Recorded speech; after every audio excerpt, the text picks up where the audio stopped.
ఈ ఆషాఢం శ్రావణ స్పెషల్ మన ఎస్కేటీ gold and diamonds లో తక్కువ VA0 మేకింగ్ ఛార్జెస్ తో పాటు గోల్డ్ సేవింగ్స్ ప్లాన్ లో చేరితే ఉచితంగా 5 గ్రాముల వెండి నాణెం పొందే సువర్ణ అవకాశం. ఎస్ఆర్ఆర్ తర్వాత అంటే ఎస్ఆర్ నగర్ తర్వాత అదే జిహెచ్ఎంసీ విజిలెన్స్కి వచ్చాను. ఓకే, అక్కడ విజిలెన్స్ ఆడ ఆల్మోస్ట్ 1 year 8 months. అచ్చా. ఆ క్రమంలో నాకు ఆ జిహెచ్ఎంసీ విజిలెన్స్ కూడా ఒక గుడ్ ఎక్స్పీరియన్స్. మంచి అంటే మున్సిపాలిటీ వాళ్ళు ఏం పని చేయరు, ఏదో అని మనం అన్ని ఎప్పుడైనా తిట్టాడు మున్సిపాలిటీలో పని చేస్తున్నావు అని అంటారు కదా, అవును. పోలీసులో పనిచేస్తున్నావు మున్సిపాలిటీలో పనిచేస్తున్నావు అంటాం. కానీ మున్సిపాలిటీ వాళ్ళు కూడా పాపం ఉదయం లేచి 4:30 నుంచి పని చేస్తారనేది అక్కడ పోయిన తర్వాత నేను చూశాను. ఈవెన్ డీసీస్ అచ్చా. డిప్యూటీ కమిషనర్స్ కూడా 4 గంటలకు వాళ్ళు రౌండ్కి వెళ్తారు, రోడ్డు మీద రావాలి, రోడ్డు మీదకి వెళ్తారు. అవును. అక్కడ ఎంత ఫోర్స్, ఎంత అది 1000 ఫోర్స్ ఉంటుంది. ఆల్మోస్ట్ 12,000 మంది ఉదయం లేస్తేనే పారిశుద్ధ్య కార్మికులు రోడ్డు మీదకి వస్తే వాళ్ళని సూపర్వైజ్ చేసే SFAలు, వాళ్ళ మీద ఏఈలు, వాళ్ళ మీద డీసీలు చేస్తారు. కానీ అక్కడ బదనాం కారణం ఏంటంటే జిహెచ్ఎంసీలో మెయిన్గా ఈ టౌన్ ప్లానింగ్ వింగ్. ఆ టౌన్ ప్లానింగ్ వింగ్ కూడా ఏంటంటే వాళ్ళకి అక్కడ పెద్దగా మిషనరీ ఉండదు. మేము చూసాం కదా, టౌన్ ప్లానింగ్ మొత్తం జోన్కి అంతా కలిపి ఒక ఆఫీసర్ ఉంటాడు, AC assistant commissioner of town planning. DPS. వాళ్ళు ఏంతుంటారు, 2-3 ఉంటారు. వాళ్ళు 4-5 కలిసి మొత్తం కలిపి జోన్ ఉద్ధరించడం అన్నది జస్ట్ ఇంపాసిబుల్. వాళ్ళు కూడా అక్కడ కరప్షన్ ఎందుకు అవకాశం ఎందుకు ఉంటుంది అంటే వీడు వీడు వీడు తప్పు చేస్తాడు కాబట్టి. వీడు ఏం చేస్తాడు, వీడు ఒక ఫ్లోర్ వాడుకొని 4 ఫ్లోర్లు వేస్తుంటాడు.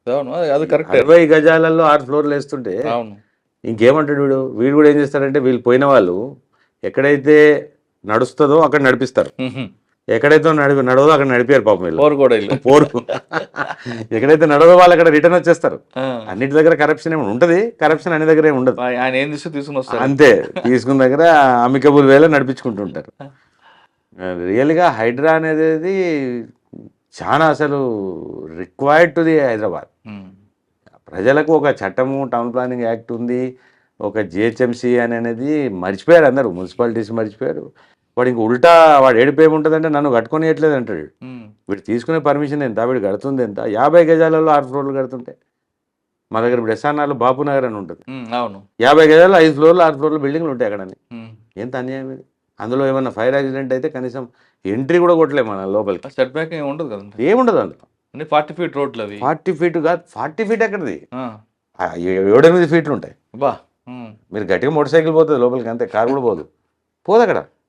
అయినా వాడు అక్కడ నా రైట్ అంటాడు, నేను 10 ఫ్లోర్లు ఉన్నా అంటాడు, 10 ఫ్లోర్లు కడతా అంటాడు. కాబట్టి Hydraa is really required for the today's society.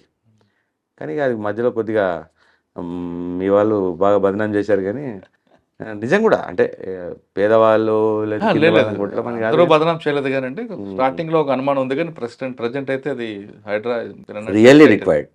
అది నేను కూడా చెప్తున్నా, మా పోలీస్ వాళ్ళగా అయితేనే చేస్తారు హైడ్రా జాబ్. మళ్ళీ అది వేరే మీరు టౌన్ ప్లానింగ్కు మళ్ళీ వేరే అధికారులకు అప్పచెప్తే పోయా. అంటే ఎవరున్నా పోలీస్ ఆఫీసర్ తోటే పాసిబుల్ అయ్యేటటువంటి ఉద్యోగం హైడ్రా. అంటే మేము రఫ్గా చేస్తామని కాదు, అది రిక్వైర్డ్ కూడా. మీరు అదే జాబ్ చేయండి, టౌన్ ప్లానింగ్ వాళ్ళకి ఇవ్వండి, పాపం చేయలేరు, పారిపోతారు.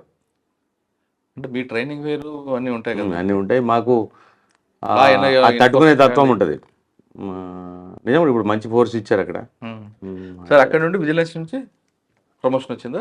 విజిలెన్స్ నుంచి లేదు, నార్సింగ్ వచ్చానండి. ఓకే, విజిలెన్స్ నుంచి నార్సింగ్ కూడా ఎందుకు వచ్చానంటే మళ్ళీ సేమ్ రెసిడెన్స్. అప్పుడు మా అబ్బాయి ఇక్కడ CBITకి జాయిన్ అయ్యాడు. ఆయన కోసం వచ్చారా? నిజంగా CBITలో జాయిన్ అయ్యాడు. వాడికి చాలా లాంగ్ అవుతుంది. అప్పుడు సజ్జనార్ గారు సాండేలే సార్, సందీప్ సాండేలే సార్. నార్సింగ్లో ఎంతకాలం పనిచేశారు? Almost 3 years, 2.5 years. మీరు అప్పుడు సందీప్ సాండేలే గారు, తర్వాత స్టీఫెన్ రవీందర్ గారు, సజ్జనార్ సార్, సజ్జనార్ సార్. ఏం నేర్చుకున్నారు ముగ్గురు దగ్గర? ఏం గుర్తుండిపోయాయి మంచి కేసులు? చాలా ఉందండి. Narsing growing area, good people, public చాలా మంచి వాళ్ళు ఇక్కడ నార్సింగ్ మట్టుకునే చెప్పి. కానీ ఎక్కువ ల్యాండ్ డిస్ప్యూట్స్ డబ్బులు వస్తాయి అంటారు కదా. ల్యాండ్ డిస్ప్యూట్స్లో డబ్బులు అదే చెప్పాయి, కాలపత్రాలు కూడా వస్తాయి, కమాటిపురాలు కూడా వస్తాయి. డబ్బులు రావడం రాకపోవడం అనేది పాయింట్ కాదు. ఇక్కడ ఏంటంటే ల్యాండ్ డిస్ప్యూట్స్ ఉన్నాయి. అప్పటికే ఆల్మోస్ట్ రైజింగ్లో ఉండే, కానీ పొజిషన్ చేంజ్ చేయడానికి అప్పుడు ఉన్న ఆఫీసర్లు ఎవరు ఒప్పుకోలేదు. మేము కూడా టఫ్గా ఉండేది. సందీప్ సాండేలే సార్ కానీ, ఈవెన్ ఎవరైనా కానివ్వండి. అప్పుడు తర్వాత ఎవరున్నారు సార్ కదా పొజిషన్, మహేందర్ రెడ్డి సార్ అప్పుడు డీజీ ఉండేది. మహేందర్ రెడ్డి సార్ డీజీ ఉన్న రోజులు తెలుసు కదా, మానిటరింగ్ అవును. సూపర్ డూపర్ మానిటరింగ్ ఉండేది, అది ఒక రకంగా మంచిదే. Hmm. పొజిషన్స్ని ఎట్టి పరిస్థితులలో మార్చేందుకు మా పాత్ర ఏముండదు రెవెన్యూది పొజిషన్ వెకేట్ చేయడం కూడా మీ డ్యూటీ కాదు కదా. కాదు, అందుకోసం చెప్తున్నా మా పాత్ర ఎక్కడ మేము బదనాం అయ్యేది. మిగతా రెవెన్యూ యాంగిల్ జ్యుడిషియరీ యాంగిల్ వాళ్ళు చూసుకుంటారు. అవును. అది 10 ఏళ్ళు పడుతుందా 20 ఏళ్ళు పడుతుందా దాని మీద విమర్శ ఏముందా ఆ డిపార్ట్మెంట్లకు ఉంటుంది, అది మాకు సంబంధం లేని సబ్జెక్టు. ఏం సంబంధం లేకున్నా పోలీసు వాడు జిందా తిలస్మస్ లాగా కనబడతాడు పబ్లిక్కి. వాడు రెవెన్యూ మ్యాటర్ మా దగ్గరికి వస్తాడు, అవును. జ్యుడిషియరీ మ్యాటర్ మా దగ్గరికి వస్తాడు, కన్జ్యూమర్ ఫోరం మా దగ్గరికి వస్తాడు, లాస్ట్ కరెంట్ పోయిన మీ దగ్గరకు వస్తాడు. వస్తాడు నిజంగానే వస్తాడు. అవును. ఒక దగ్గర పాము గడిస్తే మా దగ్గర తీసుకొచ్చాడు బాడీని, హాస్పిటల్ తీసుకెళ్ళే. అవును. అంటే అలా వస్తారు పబ్లిక్. అది మరి నిజంగా మన మీద ఉన్న మంచి ఇంప్రెషనా లేకపోతే మంచి ప్రశ్న. లేదంటే కరెంట్ పోతే పోలీస్ అంటాడు, ఎందుకు పాము కరిస్తే పోలీస్ అంటాడు. ఇంత తిట్టుకున్నా మా మీదనే పైన డిపెండ్ అవుతారు. రావాల్సిందే. ఈవెన్ ఈ పొజిషన్స్, ఈ రెవెన్యూ చట్టాలు, ఈ ఈవెన్ జ్యుడిషియరీ సివిల్ లాస్ అన్నిటికీ మా దగ్గరికి ఎందుకు వస్తారు? మేము 100 చెప్పినా పోడాడు. అవును. పైరవ్ చేసుకుని కరెంట్ ఎందుకు పోయిన మళ్ళీ మీ వస్తాడు దగ్గరికి ఇక్కడ? వస్తాడంటే మీరు చెప్తే కరెంట్ వాడు వస్తాడు కదా అప్పుడు. వస్తాడని అదే లేదు కరెంట్ గా డైరెక్ట్ ఫోన్ చేసుకుని తర్వాత ఇస్తా అంటాడు. తర్వాత ఈవెన్ ఈ రెవెన్యూ చట్టాలు కూడా, రెవెన్యూ చట్టాలు చాలా చాలా చాలా చాలా టిపికల్ టైప్ ఆఫ్ చట్టాలు ఉన్నాయి. 3 సంవత్సరాలు నర్సింగ్ కంప్లీట్ చేశారా? లేదు 2 years 7 months చేశాను. తర్వాత ఇక్కడ నుంచి సైబర్ క్రైమ్ వెళ్ళాను. ఓకే. సైబర్ క్రైమ్లో కొన్ని రోజులు చేసిన తర్వాత మళ్ళీ హైదరాబాద్ సిటీ వెళ్ళాను. మళ్ళీ హైదరాబాద్ సిటీలో లూప్ లైన్ అసెంబ్లీలో కావాలని ఏరుకోరి అసెంబ్లీ పోస్టింగ్ చేయించుకొని వెళ్ళాను. అసెంబ్లీలో కాస్త రిలాక్స్ ఉంటుంది. అసెంబ్లీలో ఆల్మోస్ట్ 1 year చేశాను. ఓకే. అక్కడ నుంచి మళ్ళీ ప్రమోషన్ తీసుకొని మళ్ళీ హెచ్ఎండిఏ విజిలెన్స్ వెళ్ళాను. అంటే loop line to loop line HMDA vigilance వెళ్ళాను. హెచ్ఎండిఏ విజిలెన్స్ వెళ్ళి అక్కడ ఆల్మోస్ట్ 1.5 year చేశాను. హెచ్ఎండిఏ విజిలెన్స్లో ఏం పవర్స్ ఉండేయండి అక్కడ. HMDA only for the enforcement agency, that is. అక్కడ విజిలెన్స్ పవర్స్ ఏముండవు. దాని మీదనే ఆ విమర్శ కూడా ఉంది. బహుశా ఇవాళ కూడా ఏదో పేపర్లో కూడా వచ్చినట్టు హెచ్ఎండిఏ. అక్కడ ఓన్లీ ఎన్ఫోర్స్మెంట్ మీన్స్ హెచ్ఎండిఏకి సంబంధించిన ల్యాండ్స్ కానీ వాళ్ళు ఏమన్నా ఇంప్లిమెంట్ చేస్తుంటే వాళ్ళ ఆఫీసర్స్ని ప్రొటెక్ట్ చేయడం కానీ, అది మెయిన్గా హెచ్ఎండిఏ ల్యాండ్స్ చాలా ఉంటాయి, వాటి ప్రొటెక్షన్ ఉండేది. దాని మీద హెచ్ఎండిఏ కూడా మంచి అంటే ఇన్ఫ్రాస్ట్రక్చర్ బాగుంటుంది, ఫెసిలిటీస్ ఉంటాయి. చేసాం, బాగానే చేసాం. అక్కడ నుండి వచ్చారు. అక్కడ నుంచి మళ్ళీ నార్సింగి డివిజన్ కొత్తగా అయింది. కొత్తగా అయితే మిత్రులు అడిగారు మరి నువ్వు వస్తారా అని. నార్సింగి అంటే నాకు ఆల్రెడీ పాత ఎక్స్పీరియన్స్ ఉంది కాబట్టి వస్తానని చెప్పాను. మళ్ళీ బ్యాక్ ఈ first ACP for this Narsingi division. కానీ 5 నెలలు పనిచేస్తారు కదా. 5 నెలలు పనిచేసి అప్పుడు ఎలక్షన్ నిబంధన, ఎలక్షన్ కోడ్ కింద అప్పుడు ఏమని అన్నారంటే అంతకు ముందు టెన్యూర్లో చేసి ఉండొద్దు ఇక్కడ. అంటే అంతకుముందు నేను ఇన్స్పెక్టర్గా ఇదే నార్సింగిలో ఎమ్మెల్యే ఎలక్షన్స్ అప్పుడు ఎంపీ ఎలక్షన్స్ చేశాను కాబట్టి ఆ నిబంధన అడ్డమవుతుందని చెప్పి తీయాల్సి వస్తుంది అని అంటే హ్యాపీ తీయండి నేను వెళ్ళిపోతాను, బెటర్. మళ్ళీ లూప్ లైన్ అగైన్ మన ఎలక్ట్రిసిటీ విజిలెన్స్ వెళ్ళాను. మళ్ళీ ఎలక్ట్రిసిటీ విజిలెన్స్ వెళ్ళే క్రమంలో అప్పుడేమన్నారంటే ఎలక్షన్ అయిపోయిన తర్వాత అని ఈ నిబంధన అడ్డం ఉంటుందేమో అని అనుకున్నారు. కానీ ఆ నిబంధన ఎందుకో మళ్ళీ నెక్స్ట్లో ఇంప్లిమెంట్ చేయలే వాళ్ళు. Okay, what ever it may be, I went back. అంటే మళ్ళీ లూప్ లైన్ ఎలక్ట్రిసిటీ విజిలెన్స్ చేశాను. ఎలక్ట్రిసిటీ విజిలెన్స్ చేసిన తర్వాత మళ్ళీ బ్యాక్ నార్సింగ్ ఇచ్చారు. వచ్చారు. సార్ నార్సింగ్ వచ్చేసరికి ఇది పెద్ద హెవీ పొల్యూషన్ కనిపిస్తుంది. హై ప్రొఫైల్ కేసులన్నీ ఇక్కడే కనిపిస్తుంటాయి. అంటే నార్సింగి డివిజన్లో నార్సింగి అండ్ మోకిలా అండ్ శంకర్పల్లి 3 కలిసి కొత్త డివిజన్ ఏర్పాటు చేశారు. ఇది టిపికల్ డివిజన్. నార్సింగి ఏమో కొంత పాతకాలంలో ఇది 9-11 విలేజ్ల పోలీస్ స్టేషన్. ఇది మెట్రో అయిపోయింది ఇప్పుడు ఆల్మోస్ట్. ఇది పార్ట్ ఆఫ్ సిటీ పోలీసింగ్లో భాగం అయిపోయింది. సిటీ పోలీస్ టైపు అలవాటు అయ్యారు పబ్లిక్ కూడా. Village atmosphere, city policing atmosphere చాలా డిఫరెన్స్ ఉంటుంది. అక్కడేమో లా ప్రివేల్ అవుతుంది, ఆఫీసర్ ఎవరు అన్నది సంబంధం ఉండదు, ఎవరున్నా లా నడుస్తూ ఉంటుంది. ఇక్కడ మనిషికి ఇంపార్టెంట్ ఉంటుంది, ఆఫీసర్ ఎవరు అన్నది ఆ ఫేస్ వాల్యూ చాలా ఇంపార్టెంట్ ఉంటుంది. అంటే సరిగ్గా ఉన్న ఆఫీసర్ ఉండుంటే మ్యాక్సిమం సమస్యలు అంటే కొంత కంట్రోలింగ్ కానీ దేనికి కానీ ఉపయోగపడతాయి. ఈ విలేజ్ అట్మాస్ఫియర్ ఉంటుంది కొద్దిగా. Narsingi is now converted in to the complete metro type policing. Shankarpally Mokila ఇంకా స్టిల్ కంప్లీట్లీ విలేజ్ అట్మాస్ఫియర్ ఉంటుంది, రూరల్ అట్మాస్ఫియర్ ఉంటుంది. ఇక్కడ ప్రాబ్లం అంతా ఏంటంటే మాకు ఫోర్స్ చాలా తక్కువ ఉంటుంది. ఇవన్నీ సిటీ పోలీస్కి సైబరాబాద్ పోలీస్కి తేడా ఏంటంటే సిటీ పోలీస్లో ఈజీగా 150 మంది, ప్రతి చిన్న పోలీస్ స్టేషన్లో 150 మంది ఫోర్స్ ఉంటారు. ఇక్కడ 40 నుంచి 50 మంది ఉంటారు అంటే పోలీస్ స్టేషన్ కాబట్టి. పోలీస్ స్టేషన్కి. అంటే మీకు 3 పోలీస్ స్టేషన్లు 120 మంది ఉంటారు. తక్కువ, అంతే 40-50 ఇది ఒక 70-80 ఉంటుంది. ఉమ్. ఈ పోలీసింగ్ ఇక్కడ పెరుగుతున్న ఈ ప్రజానీకానికి, పెరుగుతున్నటువంటి హ్యాబిటేషన్కి, క్రైమ్కి చాలా చూస్తూనే మార్పు కనబడుతుంది. 2017లో నేను ఇక్కడ ఇన్స్పెక్టర్ చేసినప్పటికీ ఇప్పటికి చాలా తేడా ఉంది. అప్పుడు ఉన్న ఇంపాక్ట్కి ఇప్పటికీ నర్సింగ్ కానీ లోడ్ చాలా ఎక్కువైపోయింది. మా ఆఫీసర్స్ పర్టికులర్గా ఇన్స్పెక్టర్స్ అంటే ఎస్ఐస్ చాలా అంటే భారాన్ని మోస్తున్నారు, ఎక్కువ ఎఫెక్ట్. లక్కీలీ నేను చెప్పాను కదా, సిఆర్పిసి ఉద్యోగం చేయడానికి మాకు ఏ మాత్రము బాధ లేదు, భయం లేదు. సిఆర్పిసి దాటినప్పుడే ప్రాబ్లం అవుతుంది. అంటే సిఆర్పిసి దాటడం అంటే అవుట్ ఆఫ్ ది వేలో ఉద్యోగం చేయడం, ఓపెన్గా చెప్తాను. ఏదో ఒకటి ఎగ్జాంపుల్ చెప్పండి. అవుట్ ఆఫ్ ది వే, ఇక తెలుసు కదా, అవుట్ ఆఫ్ ది వేలో ఉద్యోగం చేయడం చాలా కష్టం. లేని లాని మాకు ఆపాదించుకొని, అది లేని లాని ఫస్ట్ నుంచి కూడా మీకు ఒక ఆఫీసర్ చెప్పిన దగ్గర నుండి, అంబేద్కర్ గారు చెప్పిన దగ్గర నుండి మీరు ఫాలో అవుతున్నారు, రైట్? కానీ ఇక్కడ మీరు అవుట్ ఆఫ్ ద వే చేసింది ఒక ఎగ్జాంపుల్ చెప్పండి. ఉంటాయి, నేను తక్కువ, మిగతా వాళ్ళతో కంపేర్ చేసుకుంటే కొద్దిగా. కానీ ఇక్కడ మీరున్న ఇప్పుడు నార్సింగ్ సబ్ డివిజన్ లో అవుట్ ఆఫ్ ద వే ఉన్న వాళ్ళు ఎక్కువ ఉంటారు కదండి. ఉంటారు, కానీ ఇప్పుడున్న ఆఫీసర్స్ మీకున్న సిపి గారు అయితే అలా 100% అందులోకి వచ్చిన లేదు. ఆయన దగ్గర బోరు కూడా ఎవరు నాకు తెలిసి ఎవరు ఓరు. కానీ పొలిటికల్ ఇన్ఫ్లుయెన్స్ అని ఉంటుందా? ఇప్పుడు మాకు ఇలాంటి ఓపెన్ చెప్తున్నాను. ఇప్పుడు సార్ లాంటి అంటే ఆఫీసర్స్ ఉన్నప్పుడు మాకు ప్రెషర్ తగ్గుతుంది. నేచురల్ సామాజిక వర్గాలు ఎక్కువ వస్తారు కదా, మావాడు అనుకోండి. మావాడని ఏముండదండి, మావాడంటే మేము పోతాం, మావాడు అని అనుకుని మేము పోతాం. కానీ మీ సామాజిక వర్గం, మీ బావగారే ఒక పొలిటికల్గా మంచి స్ట్రాంగ్లు ఉన్నప్పుడు కూడా మీరు ఆ ఇన్ఫ్లుయెన్స్ వాడుకోకుండా మీ దోస్తులకి, మీ బ్యాచ్మేట్స్కి, మీ జూనియర్స్కి ఆ ఇన్ఫ్లుయెన్స్ వాడతారట కదా.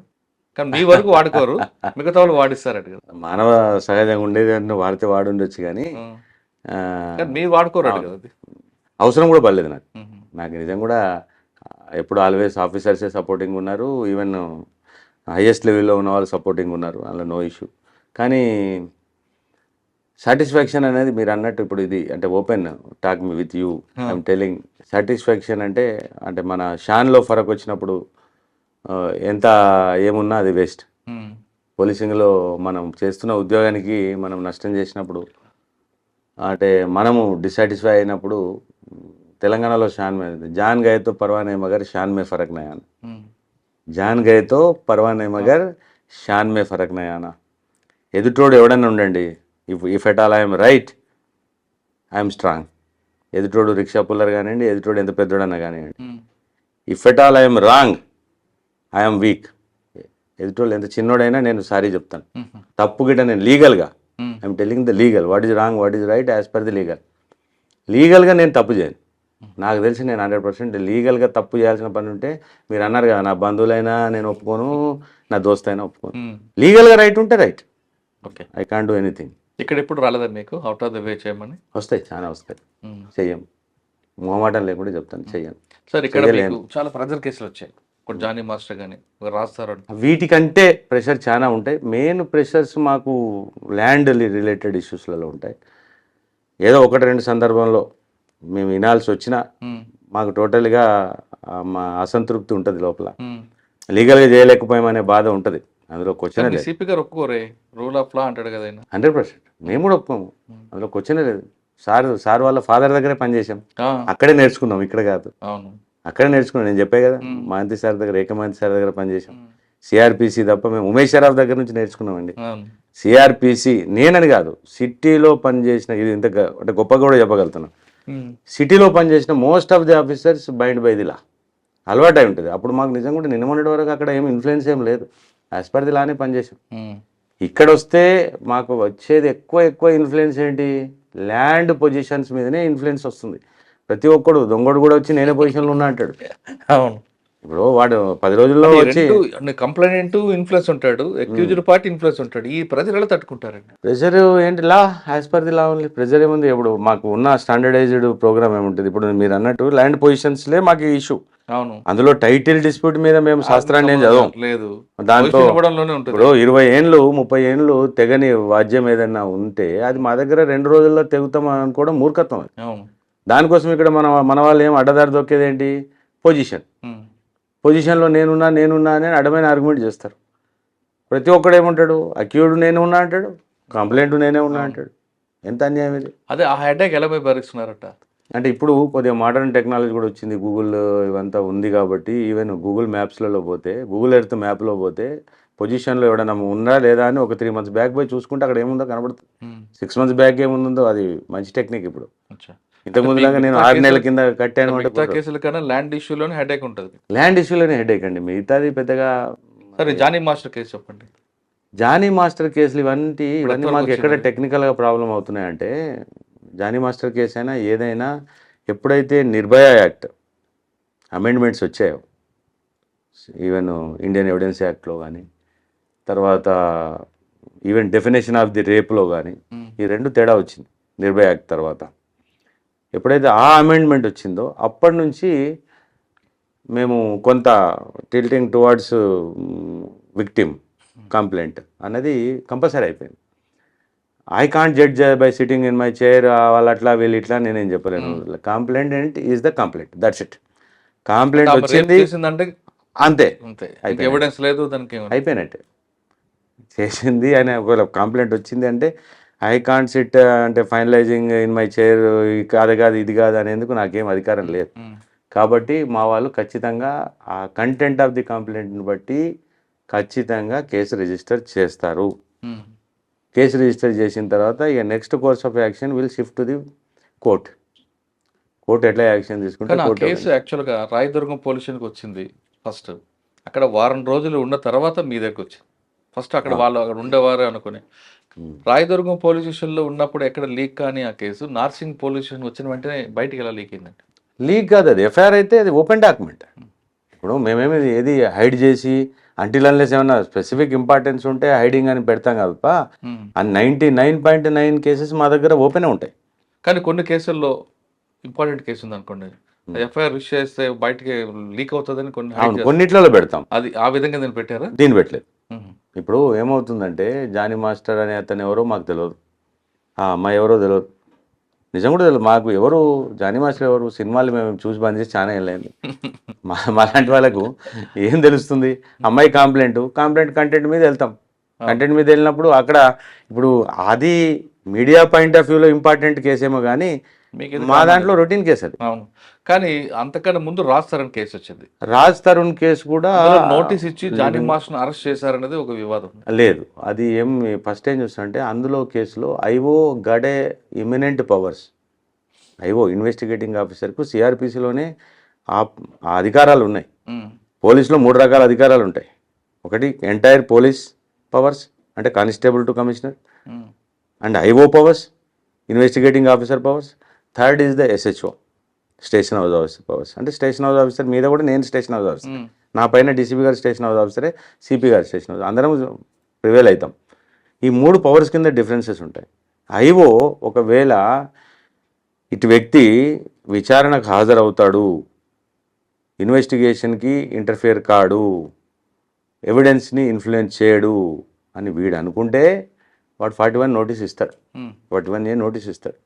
రాజ్ తరుణ్ కేసులో ఏంటి, ఫస్ట్ వచ్చిన కేసులో ఆల్మోస్ట్ వాళ్ళ కంప్లైంట్లో కూడా లివింగ్ టుగెదర్ ఉన్నాము, 10 ఏళ్ళు ఉన్నాము అని అన్న కంప్లైంట్. సుప్రీంకోర్టు కూడా తప్పు చెప్పలేదు. సుప్రీంకోర్టు కూడా పోయాడు. నాకు తెలిసి ఈవెన్ ఈ గట్ అడిషనల్ బెయిల్ ఆల్సో అనుకుంటా, ఏదో మళ్ళీ బెయిల్ ఏదో తీసుకున్నట్టున్నాడు. బెయిల్ తీసుకోవాల్సిన అవసరం లేదు, బెయిల్ తీసుకున్నాడు. జానీ మాస్టర్ వచ్చేసరికి ఆ సీక్వెన్స్ స్టార్ట్ అయిపోయింది. మాకు సీక్వెన్స్ స్టార్ట్ అయినప్పుడు కొద్దిగా మీ ఇన్ఫ్లుయెన్స్ కూడా మాకు ఎక్కువ, అంటే అండ్యూగా తెలియకుండానే మా మీద కూడా మాకు పడుతుంది ఇంపాక్ట్. మీడియా ట్రయల్ ఇంపాక్ట్ పడుతుంది మాకు. మీడియా ట్రయల్ ఇంపాక్ట్ లేకపోతే మేము కొద్దిగా నిష్పక్షపాతంగా. కేసులో జానీ మాస్టర్ కేసులో కంప్లైంట్ ఏజ్ బిలో మైనర్ 18 అని పోక్సో యాక్ట్ వచ్చేటట్టుగా పెట్టారు. ఇక దట్ హ్యాస్ టు బి, అంటే కోర్టు డిసైడ్ చేయాలి. షార్ట్ షీట్ వేశారంట. వేసేసి ఓకే, నెక్స్ట్ అదే టైం నడుస్తున్న టైంలో యూట్యూబర్ హర్ష, ఆయన ఎవరు తెలియదు, యూట్యూబరు ఆ ట్యూబర్ అని మాకేం తెలియదు. హర్ష విషయంలో ఆయన బయటికి వెళ్ళే వరకు పోలీసులు చేయలేదు, ఆయన అంటే కోర్టులో హ్యాండ్ స్పెడ్ బెయిల్ తెచ్చుకున్న వరకు ఏం చేయలేదు. ఇప్పుడు arrest is not at all necessary factor for the investigation. అవును. మేమే అవసరం లేదంటే అవసరం చేయము. ఇప్పుడు అల్టిమేట్గా మేము ఉన్న సంఘటనలన్నింటినీ కూర్పి ఛార్జ్ షీట్ రూపంలో మేము కోర్టుకు సబ్మిట్ చేయడం మటుకే మా పని. ఇప్పుడు అరెస్ట్ చేసినంత మాత్రాన ఇప్పుడు మాకు ఏమైనా ఎవిడెన్స్ దెబ్బతింటది అని అంటే జనరల్ అరెస్ట్ ఓకే, హరీష్ అనే వ్యక్తి బహుశా ఇక్కడ మన దగ్గర రాయే లోపల ఆయనకి ఇన్ఫర్మేషన్ కూడా లీక్ అయ్యి వైజాగ్ అనుకుంటా కదా, వైజాగ్ అతను అక్కడ నుంచి అంటే ఏటో అబ్రాడ్ వెళ్ళిపోయాడు అని. ఇప్పుడు మరి అలాంటి వ్యక్తికి మరి బెయిల్ ఇవ్వదు కదా, కోర్టు బెయిల్ ఇచ్చిందంటే యాక్సెప్టెడ్ అన్నట్టే కదా. బెయిల్ ఇచ్చినప్పుడు మనం బెయిల్ క్వశ్చన్ చేసినందుకు మీరు నేను ఎవరికి అధికారం లేదు. బెయిల్ ఇచ్చింది, దాని ప్రకారం ఛార్జ్ షీట్ వేయడం జరుగుతుంది. ఈ 3 కేసెస్ కూడా రియలీ మీడియా ఇంపార్టెంటెడ్ కేసెస్, కానీ మాకు రొటీన్ కోర్సులో కరెక్టే, మీకు రొటీనే. కానీ ఈ కేసుకి మధ్యలో గ్యాప్ లేకుండా ఒక్కొక్క కేసు పడుతున్నప్పుడు మీరు కానీ మీ సబార్డినేట్స్ కానీ ఆ ప్రజలు ఎలా తీసుకున్నారండి? కొంచెం గ్యాప్ ఉంటే అది వేరేగా ఉంటుంది. ప్రెజర్ ఉంటుంది. మా వాళ్ళు కూడా అందరూ ప్రెజర్కి డిపార్ట్మెంట్లో మొదటి నుంచి అలవాటు అయిపోయిన వాళ్ళే పాపం ఉంటారు. మా ఇన్స్పెక్టర్స్ కానీ మేము కానీ ఈవెన్ మా ఎస్ఐస్ కానీ ఇలాంటి కేసెస్ ఉన్నప్పుడు ఆల్మోస్ట్ ఇక్కడే 2-3 రోజులు ఉండి పనులు చేసుకున్న సందర్భం ఉంటుంది. ఖచ్చితంగా మా ప్రెషర్కి అలవాటు అయి ఉంటారులేండి మా వాళ్ళు. ఏమి దాని గురించి లేదు. చెప్పాను కదా, ఆఫీసర్ సభాష్ అంటే చాలు మా వాళ్ళు 24 గంటలు పని చేస్తారు, చెప్పుకుంటారు, పని చేస్తారు. క్వశ్చనే లేదు. అది సార్ ఇప్పుడు నార్సింగ్ మీద ఫోకస్ అయింది మీద. నార్సింగ్ చూసారు, ఇన్స్పెక్టర్ గా చూసారు, ఏసీబీగా చూసారు. నార్సింగ్ సబ్ డివిజన్ అండి, ఇది గ్రోయింగ్ ఏరియా కాబట్టి ఖచ్చితంగా అంటే పోలీసింగ్ పాయింట్ ఆఫ్ వ్యూలో ఏమేమి ఉందో మాకు మిగతా డిపార్ట్మెంట్ల పనితీరు కూడా మా మీద ఇంపాక్ట్ పనిచేస్తుంది. ఇప్పుడు రెవెన్యూ వివాదాలు ఎక్కువ. ఈ రెవెన్యూ డిపార్ట్మెంట్లు, రెవెన్యూ ట్రిబ్యునల్స్ కానీ లేకపోతే మిగతా వ్యవస్థలు కానీ సరిగ్గా పనిచేసి భూమికి సంబంధించినటువంటి ఇష్యూస్ ఇమ్మీడియట్గా తేల్చగలిగితే మా మీద సగం ప్రెషర్ పోతుంది. భూ సంబంధిత వివాదాలు పబ్లిక్ వచ్చిన వాళ్ళు ఏమంటారు, మనను ఖచ్చితంగా సార్ అక్కడికి వెళ్తే 10 ఏళ్ళు అవుద్ది, 20 ఏళ్ళు అవుద్ది. అవునండి, ఇప్పుడు మీరేమో సివిల్ మ్యాటర్ అంటే అది మనం ఏమో చేయలేని కోర్టుకి వెళ్తే టైం పడుతుంది, దాంతో థర్డ్ పార్టీకి వాళ్ళు అప్రోచ్ అవుతున్నారు. అది మరి ఓటర్లు, ప్రభుత్వాలు అందరూ కలిపి మార్పు తీసుకొచ్చి ఆ వ్యవస్థ బాగుపడేటట్టు చేస్తే మేము కాస్త హ్యాపీగా పని చేసుకోగలుగుతాం. కానీ మీరు వద్దుంటారు కొంతమంది, ఇలాంటి వివాదాలు ఉంటేనే ఆఫీసర్కి డబ్బులు వస్తాయి కదా. కరెక్టే, మళ్ళీ మొదలుకు వచ్చారు కామెడీ పర్ర అంటే 2 రకాలు ఉంటాయండి. ఇప్పుడు ప్రశాంతంగా నిద్రపోగలిగితే అదే 10,000 అనుకునే వాళ్ళకి, నిద్రలో కూడా గలవరిచ్చే వాళ్ళకు తేడా ఉంటుంది. మేము ప్రశాంతంగా నిద్రపోవాలని కోరుకునే టైపు. అంటే మీరు పడుకోవడం, పబ్లిక్ కూడా అంటే వాళ్ళు పడుకుంటే మేము పడుకుంటాం కదా. దాంట్లో మీనింగ్ ఏంటంటే వాళ్ళు ప్రశాంతంగా పడుకోగలిగితే మేము పడుకుంటాం, వాళ్ళ దాంట్లో అశాంతి ఉందనుకోండి మేము పడుకోలేము. సింపుల్లీ మాకు నిద్ర రాదు. ఇప్పుడు what that the things are going on in Shankarpally, Mokila, more than the Narsingi ఇప్పుడు ప్రాబ్లమ్స్ ఆల్మోస్ట్గా ఇక్కడ కొద్ది గొప్ప అదుపులోకి వచ్చాయి, బాగానే ఉంది. Now our problem is mostly with the rural areas. అక్కడ అంత ఈజీగా లా ఇంప్లిమెంట్ చేయడం సాధ్యం కాదు. ఇప్పుడు చిన్న యాక్సిడెంట్ అయింది అనుకోండి, యాక్సిడెంట్లో రికవరీ ట్రిబ్యునల్స్ ఉంటాయనేమో, లేదా కోర్టుకు పోయి కంపెన్సేషన్ వస్తుందనో ప్రజలు, పాలకులు ఎవరు అనట్లేదు. వెంటనే శవాన్ని తీసుకొచ్చి రోడ్డు మీద పెడతారు, ధర్నా అంటారు. వెంటనే అప్పటికప్పటికి అది తేల్చేయాలి. వాడిగా 10 లక్షలు 20 లక్షలు వాడిని అడుగుతారు, ఆ గోలా గాయ గతరంతా చేస్తారు. దాని మీద ఇమీడియట్గా అప్పటికల్లా సాయంత్రం కల్లా క్లోజ్ కావాలి. ఇన్స్టెంట్ జస్టిస్ కావాలి. ఇన్స్టెంట్ జస్టిస్ అనే టెండెన్సీ ఇంకా రూరల్ ఏరియాస్లో చాలా పెద్దగా ఉంది. ఇప్పుడు మాకు చాలా మా ఏరియాలో రూరల్ ఏరియాస్ పోతే యాక్సిడెంట్ అయిందంటే ఇదే ప్రాబ్లం. యాక్సిడెంట్ అయిందంటే శవాన్ని రోడ్డు మీద పెట్టాలి, వెంటనే దాన్ని సెటిల్ చేసుకోవాలి. ఈ తత్వం ఉంటే దీనికి ఏదో ఆల్టర్నేటివ్ చేసే డ్యూటీ మీద కాదు కదా. కాదు, ఆ దరిద్రానికి మేము నెత్తి మీద ఎత్తుకోవాల్సి వస్తుంది కదా. రోడ్డు మీద మేము ఉంటాం కాబట్టి మీరు అంటారు కదా అన్ని పనులు చేయాలి. మేము రాను డాక్టర్ ఆపరేషన్స్ కూడా మేమే చేయాల్సిన పరిస్థితి వచ్చేటట్టుంది. ఇప్పుడు సార్ అన్నారు ఒకసారి, ఏకే మహంతి సార్ అన్నారు, రోడ్డు మీద మా వాళ్ళు ట్రాఫిక్ వాళ్ళు మట్టేస్తూ రోడ్లు చేస్తుంటారు, ఆటలు ఆడిచ్చేస్తుంటారు, గేమ్స్ కండక్ట్ చేస్తూ, ఇవన్నీ మా పని కాదని చెప్పారు. మా పని మాకు పోలీసింగ్ చాలా ఉంది, ఇక్కడ మేము చేసుకోవాల్సిన పని చాలా ఉంది. అది రెవెన్యూ డిపార్ట్మెంట్ వాళ్ళది కదా, మాది కాదంటే sports department, revenue department, R&B department, electricity department అన్నీ ఉన్నాయి కానీ అన్నిటికంటే ఎక్కువ అన్నీ మేమే నెత్తి మీద వేసుకొని చేయట్లేదు. సర్వాంతర్యామిలో అయ్యాము. ఇక మా వాళ్ళకి నెక్స్ట్ కొంత ఆపరేషన్లు కూడా అన్నీ నేర్పించేస్తారు, అది కూడా చేసేస్తారేమో. సార్ ఫైనల్గా చెప్పండి, ఈ డిపార్ట్మెంట్లోకి రావాలనుకునే వాళ్ళకి మీరు ఇచ్చే మెసేజ్ ఏంటి? ట్రూలీ స్పీకింగ్ చాలా టఫ్ జాబ్. ఇప్పుడున్న జనరేషన్కి ఉన్న జీతంతో పనిచేయాల్సిన పరిస్థితులు ఉంటాయి. కాబట్టి బెటర్ ఆప్షన్స్, ఎందుకంటే రూరల్ ట్రాన్స్ఫర్స్ అవి ఇవన్నీ కూడా ఉంటాయి కాబట్టి బెటర్ ఆప్షన్స్ వాళ్ళకి చాలా ఉన్నాయి.